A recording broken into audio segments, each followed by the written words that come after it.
All right, so we're on day 11 on the Silverado build. Yesterday was a complete nightmare. If you saw the video, nothing went right and I lost a couple days. Come in this morning, fiberglass resin has set, so now I'm gonna go ahead, hit this with another coat because it was late last night, I was tired, and I noticed I didn't hit some spots on the backside. And I'll kind of show you what I do with resin in case you're interested as far as how to mix resin and the easiest ways to know what you're doing. So here it is, nice, hard, solid. But you can see that was on the backside and I missed. I just didn't hit those spots. It's not a big deal at all. I'm gonna, since this is already set, right? Because remember last night what I was talking about was I need to make sure, let me go wider here.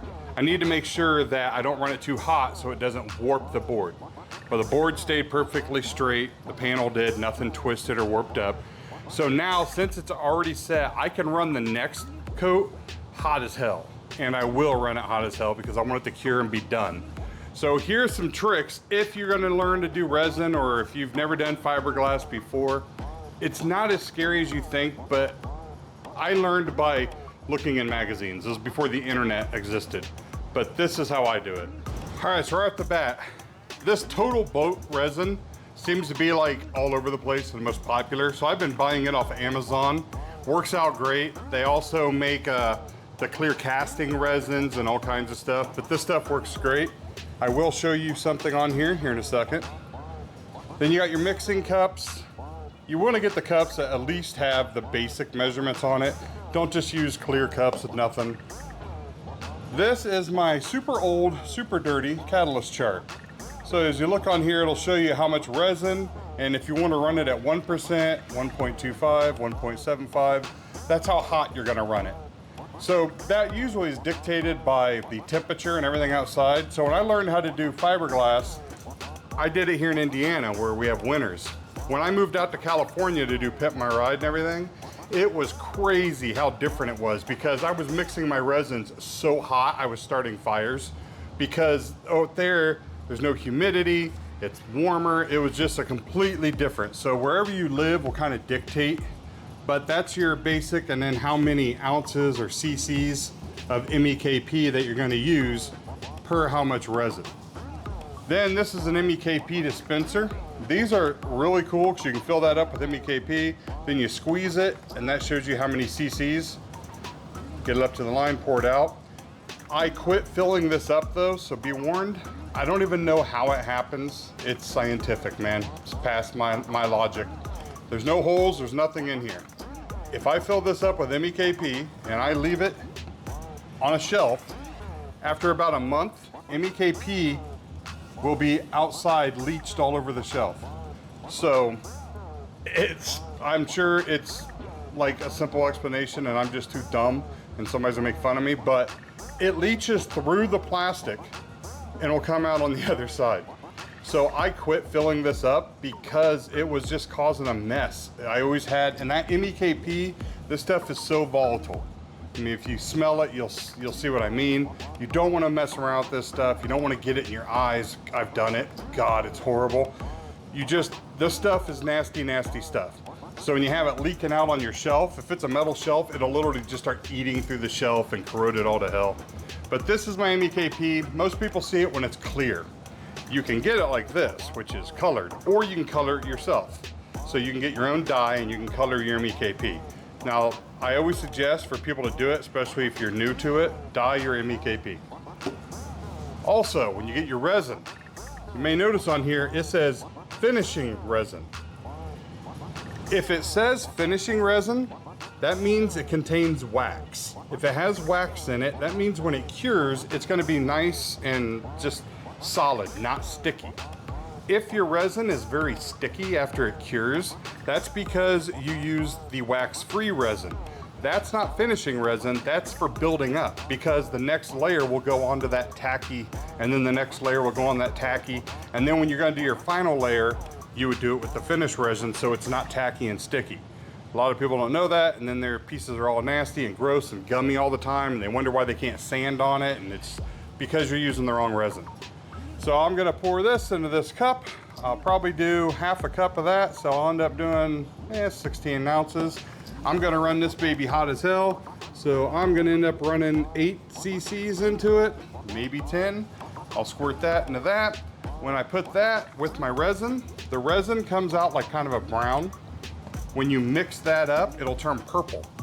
So that's how the color at MEKP helps you, is because you know if you're totally mixed. As you're stirring this, it turns solid purple. Once it's solid, now you know you're good and you can go ahead and put it on. If you partially mix your resin, it won't cure right and you'll just be pissed off. So with the piece hardened, I went ahead, did my little mixture of body filler. So this is how I do body filler on like curved bases or anything that's rounded. It's amazing. If you don't do it this way, you should. Notice how it's all smooth. Hardly any sanding will be required. It self-levels. So all you have to do is you just take your fiberglass resin, you mix it with your body filler, and then the hardener that you put in for the body filler is the same thing as MEKP. So don't put MEKP and the hardener in. Oh dear Lord. I've seen people do that. That's like doubling it up. It'll get hard real fast and start burning and smoking. So that's laid up. It's curing right now. The centers I didn't do because that's obviously gonna be cut out for the amplifiers and the covers. So now I'm gonna go work on the covers, and I have my children in here doing some slave labor. And here we have the children. Got some slave labor going on. Got them pulling the old seat covers off just to try and give me some kind of help. And the old seat covers, or the new ones, are right there. So while they're doing that, I went ahead and I got the wiring all done here at the battery, hooked up to the battery. Now I just got to grab that in, go to the fuses. On the inside, everything is still pretty well done. I need to come up with a better mount for that sub enclosure. I don't like how it just sits there. So yeah, now on to the lids, get those sanded down, figure out how those are gonna get finished up, get the magnets laid in, and then we can come back to this. It's just a game back and forth while things are curing and getting set up. This is what I was trying to avoid with the other way I was gonna do it. I was trying to avoid all the chemical and dry time and curing times, but it didn't work out for me. So obviously I should have just went this route to begin with. All right, we got the filler sanded down. So now I gotta do a little bit of housekeeping on one little section on the rack there. And then we've got the top sanded down. So we're about ready to move on to either doing the idea I have for the finish or routering out those centers. About 1 in the morning and it is pouring down rain here, so it's really loud.